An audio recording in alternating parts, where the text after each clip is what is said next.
Yeah, there you go. Much better. Welcome back, everybody. Thank you for checking out my channel again. Last episode, I mentioned something about me doing something different. I called it a little creative exercise. It's still car-centric, but a little bit different. What I'm going to be showing is a little bit more of who I am and what I like to do. I'm very excited for this episode because this time I get to share my experience or tips and tricks with taking photos of cars. I should say that I'm not the best one out there. I don't claim to be. I'm not a professional even. I'm just an amateur who likes to take photos of cars.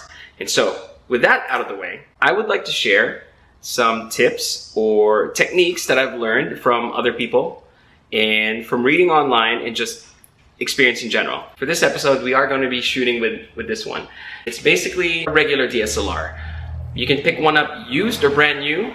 They're fairly affordable. There's nothing really special about this other than it being a DSLR with the kit lens. It's essentially the lens that comes with the camera. Nothing fancy. I don't think you need expensive equipment to get nice photos. Let's start shooting.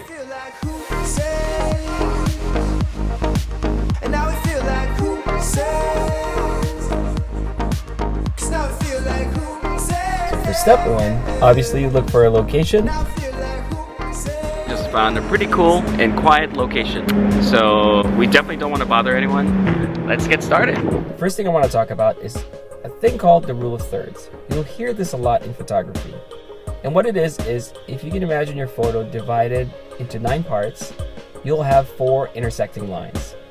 Now the theory is, if you land your object of interest in one of those 4 intersecting lines, it makes for a visually pleasing composition. Here are a couple of examples of how to use the rule of thirds. I can shoot this car straight on and it probably looks fine. But if I apply the rule of thirds, then the photo just looks a little bit more interesting. Again, here's one more shot and this one with the rule of thirds applied. Composition, for the most part, is what makes a shot really good.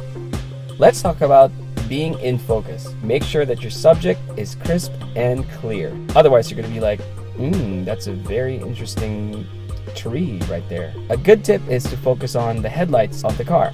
Let's talk about lighting. It's ideal not to be directly under the sun. Overcast is fine, but when it's a bright sunny day, you really don't want that because parts of the car can look overblown or very dark. I like to go under a shade or maybe look for an area that has an even amount of light. The best thing would be to shoot early in the morning or late in the afternoon.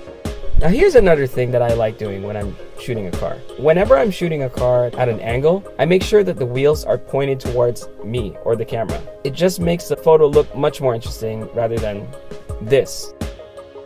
It's very tempting to shoot the car low. Try practicing different angles. I just feel that low shots are overused. That's all, but that's me. My favorite shots of cars are taken slightly from afar and slightly zoomed in. The reason being is when you're up close and you're using a wide angle lens, it distorts the car. It makes the car look a little stunted, maybe a little cartoonish. When you're looking at a car from afar and you zoom in a little bit, it gets rid of the distortion. I feel that that's the most flattering look of a car because it represents the proportions of the car more accurately. You might also want to consider framing, or I call them layering. So instead of shooting your car just as is, you can add something in the background or the foreground, like this tree for example. Because I added this extra element in the foreground, it gave the photo some depth. Be creative. Try layering different things, objects, people, whatever you see. Be creative. This bit right here I think is very crucial. It's not necessary, but at the same time it is.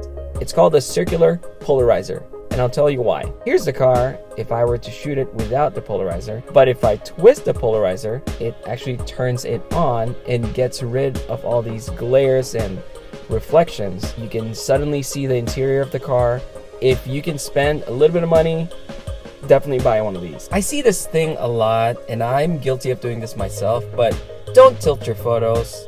I know it sometimes makes the photo more dynamic, but what it is you're kind of cheating and nobody really likes to see a tilted photo. Don't be so caught up with super low shots. Again, that's not really how people see cars. When you're walking down the street, you're not a foot tall. Usually you're looking down on a car. And try not to overuse super wide shots because it just distorts the car, and sometimes you can't really tell them apart because they're all just like blobs at this point. And my last tip would be, if you absolutely can, try to clean your car before you shoot it. If you're shooting someone else's car, make sure they clean it first. Don't be this guy. My car is so dirty and I just don't have the time to clean it for this video.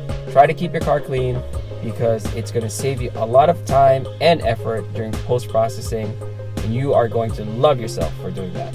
So I hope you enjoyed this episode, and let me know what you think. Feedback is definitely much appreciated, as I was hoping to do more of these type of videos, but you know, definitely I want to hear back from you guys. One more thing, you might be doing the same thing. You might be taking photos. You probably like taking photos. You're probably better than me.